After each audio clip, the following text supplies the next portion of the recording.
அனைவருக்கும் வணக்கம்.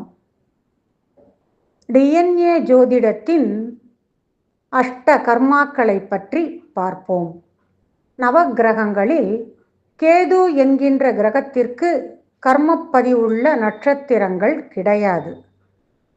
கேது அல்லாது மற்ற 8 கிரகங்களுக்கும் கர்மப்பதிவுள்ள நட்சத்திரங்கள் உண்டு.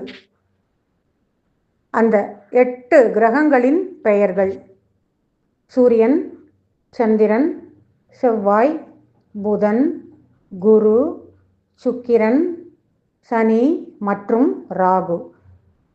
இவையே அஷ்ட கர்மாக்கள் என அழைக்கப்படுகிறது. முதல்ல சூரியன் கர்மாவை பற்றி பார்ப்போம். அந்த கர்மாக்கு என்னென்ன நட்சத்திரங்கள் இருக்குங்கிறத பற்றி தெரிஞ்சுக்கலாம். அஸ்வினி, ஆயில்யம், அனுஷம், பூரட்டாதி இந்த 4 நட்சத்திரங்களும் சூரியன் கர்மாவை கர்மப்பதிவாக கொண்டு பிறந்த நட்சத்திரங்கள் என்று பெயர். ஆனால் இந்த 4 நட்சத்திரங்களும் வெவ்வேறு கிரகத்திற்கு சொந்தமான நட்சத்திரங்கள். அஸ்வினி நட்சத்திரம் கேது என்கின்ற கிரகத்திற்கு சொந்தமான நட்சத்திரம். அஸ்வினி நட்சத்திரத்தில் பிறக்கக்கூடிய குழந்தை அது பிறக்கும் காலத்தில் கேது தசையில் பிறக்கும். ஆயில்யம் நட்சத்திரம் புதனுக்கு சொந்தமான நட்சத்திரம்.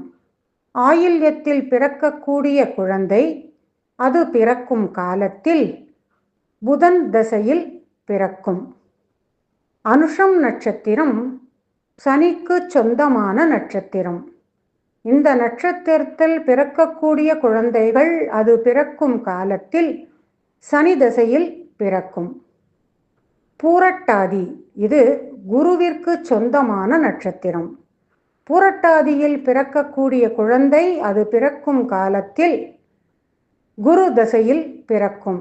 இவ்வாறு வெவ்வேறு கிரகங்களுக்கு சொந்தமான இந்த 4 நட்சத்திரங்களும் ஒரே மரபணு தொடர்பை கொண்ட நட்சத்திரங்கள்.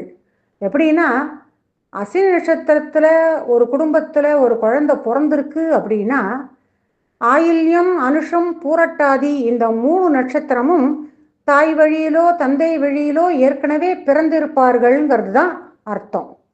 இதோட சூரியன் கர்மாவை குறிக்கிறது இந்த நட்சத்திரங்கள் மாத்திரம் இல்லை. இந்த 4 நட்சத்திரம் தவிர லக்ன புள்ளி இந்த 4 நட்சத்திரத்தில் நின்னாலும், லக்ன அதிபதி இந்த 4 நட்சத்திரத்தில் அமர்ந்தாலும், லக்னத்தில் கேது அமர்ந்தாலும், லக்ன அதிபதியோடு கேது அமர்ந்தாலும்,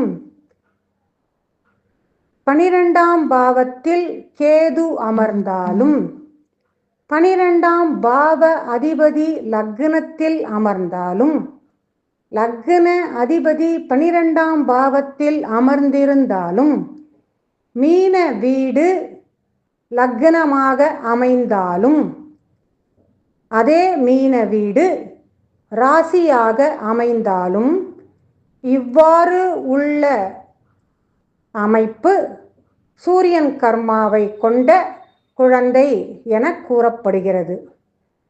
இவர்களுக்கு சூரியன் கர்மாவின் கர்மப்பதிவு நிறைந்திருக்கும்.